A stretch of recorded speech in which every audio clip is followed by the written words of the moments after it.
Iya, perkenalkan kembali kami dari kelompok I akan menjelaskan mengenai rekayasa jaringan. Saya Fasal Firdaus Amarullah bersama teman saya. Lan Saya Muhammad Rehan udah Fatur duluan. Rahman. Dan saya Muhammad Kevin Akbar Aurelio. Lanjut. Jadi Oke, kita baik, akan kita mulai.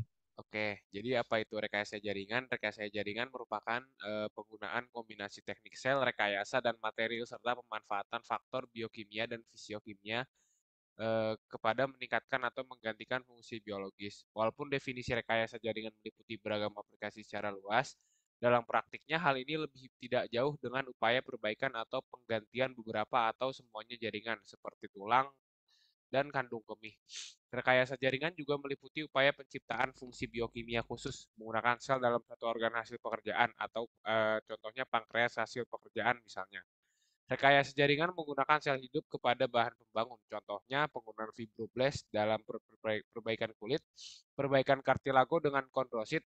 Sel mulai dipergunakan kepada bahan pembangun semenjak peneliti mampu mengetahui prosedur memperpanjang telomer atau komponen umur sel dengan menggunakan enzim dari tumor.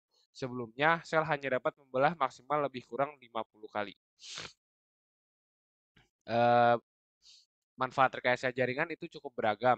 Ada di bidang pangan dan non pangan. Contoh di bidang pangan yaitu yang pertama modifikasi terhadap tanaman agar lebih tahan terhadap hama dan mendapatkan hasil panen maksimal. Yang kedua memodifikasi pada pakan ternak agar memberikan nutrisi yang maksimal dan membantu merawat usus ternak. Sementara itu, contoh manfaat rekayasa jaringan di bidang non pangan misalnya pengembangan vaksin DNA dan IgG kuning telur yang berguna untuk mencegah karies gigi dan pengembangan light curing unit atau alat polimerasi berbasis sinar yang bekerja dengan cara memancarkan sinar LED biru melalui fiber optik light yang diarahkan ke bahan tambah komposit lain untuk mengawasi proses kimia pengerasan bahan tersebut. Ini adalah beberapa hal-hal yang harus kita perhatikan saat merekayasa jaringan. Yang pertama ada sifat permukaan, yaitu harus menyediakan lingkungan mikro yang menyerupai ceruk fisiologis sehingga sel punca dapat menafsirkan instruksi biomaterial dan memodifikasi. Yang kedua ada sifat mekanisnya, yaitu harus mempunyai kekuatan yang cukup untuk menahan tekanan hidrostatik dari cairan jaringan dan mempertahankan ruangan yang dibutuhkan untuk pertumbuhan sel.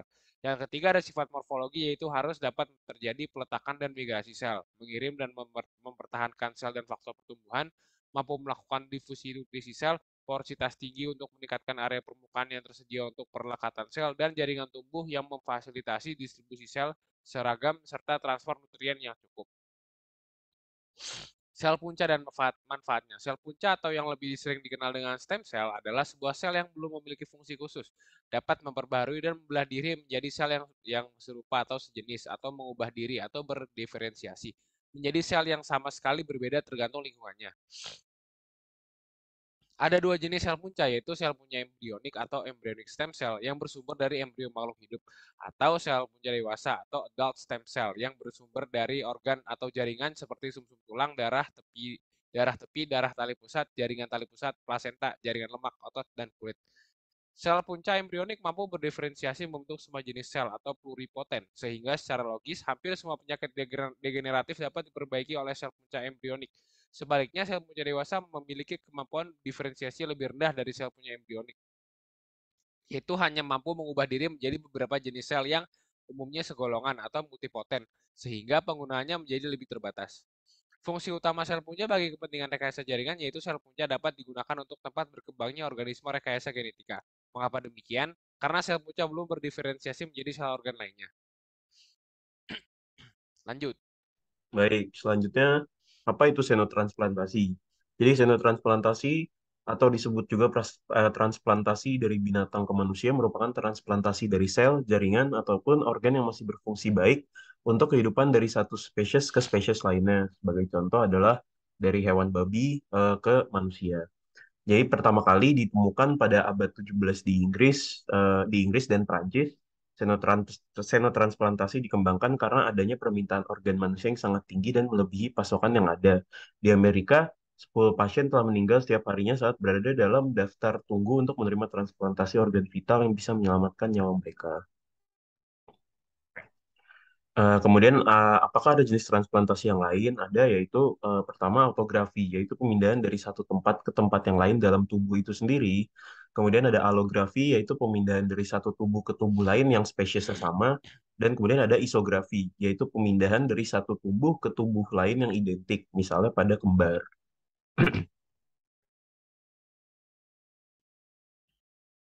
Nah, nextnya itu apa sih keuntungan dan kerugiannya dari xenoplantasi ini? Pertama itu, eh, salah satu ahli itu menyebut bahwa transplantasi sel dan jaringan dari hewan bisa menjadi terapi untuk penyakit tertentu seperti gangguan neurodegeneratif dan diabetes. Selain itu, xenoplantasi bisa mencegah kematian manusia akibat mengorgan tersedia. Jadi, dengan adanya xenoplantasi ini, kita tuh nggak harus nunggu nih eh, mana sih yang mau didonorin organnya gitu. Nah, jadi kita udah ada organ itu ya dari hewan. Nah, tapi kerugiannya sendiri itu mempunyai potensi besar menimbulkan terkena infeksi dan kemungkinan kan menimbulkan penyakit karena biasanya penyakit-penyakit di hewan itu sangat sensitif. Nah, selain itu ada juga nih potensi infeksi lintas spesies oleh retrovirus dan bisa menyebabkan penyakit bertahun-tahun setelah terinfeksi. Nah, maka dari itu masih dilakukan nih penelitian tentang xenoplantasi ini, tentang kerugiannya, karena masih banyak juga nih efek negatifnya dari xenoplantasi ini. Next. Nah, berikutnya adalah teknologi bioprinting. Nah, bioprinting ini apa sih sebenarnya? Bioprinting itu adalah pembuatan aditif yang mirip dengan pencetakan 3D. Nah, menggunakan file-file digital sebagai cetak biru untuk mencetak objek lapis demi lapis. Nah, tetapi tidak seperti pencetakan 3D nih. Bioprinter ini mencetak sel-sel dan biomaterial dan menciptakan struktur seperti organ yang mungkin sel hidup dan kembang biak. Nah, eh, masih dibilang sih bioprinting ini cukup baru nih. Jadi dia ini bisa nih untuk ngeprint untuk 3D print beberapa objek medis seperti jaringan, sel, dan beberapa organ di jantung. Nah, next lagi. Nah, untuk bioprinting sendiri itu ada 3 tahapan. Nah, pertama itu pra-bioprinting. Nah, ini tuh melibatkan pembuatan file digital nih untuk dibaca printer. Nah, saat ini sih file-filenya itu tuh berdasarkan CT scan nih dan juga MRI yang dilakukan terhadap pasien. Jadi di MRI dulu, nah nanti dibuat file digitalnya. Nah, para peneliti ini menyiapkan sel dan mencampurnya dengan bionik mereka menggunakan sistem pencitraan sel hidup untuk memastikan ada cukup sel untuk mencetak model jaringan dengan sukses. Jadi setelah di MRI, nah dibuatlah digital filenya. Nah, setelah itu uh, prio bioprinting, setelah step keduanya itu akan membuat nih bionik yang syarat sel ke dalam cartridge dan memilih satu atau beberapa print head tergantung pada struktur yang mereka coba bangun. Nah, di sini masih dikembangkan juga sih sama penelitinya setelah di print dikembangin dulu dianalisis apakah cocok ini untuk pasien ini 3D printingnya. Nah, step ketiganya itu adalah post bioprinting. Nah, setelah sebagian struktur itu uh, jadi, nah dia bakal dimasukin nih ke dalam dipakai maksudnya dipasang di organ tersebut. Nah, tapi dilakukan dulu nih pengikatan silang yang dilakukan dengan memperlakukan konstruk dengan larutan ionik atau sinar UV komposisi konstruk yang akan membantu peneliti ini untuk menentukan jenis pengikatan silang apa yang akan digunakan. Jadi setelah dicetak nih dia bakal dicoba dulu nih bakal cocoknya gimana sih pengikatan silangnya seperti itu. Next.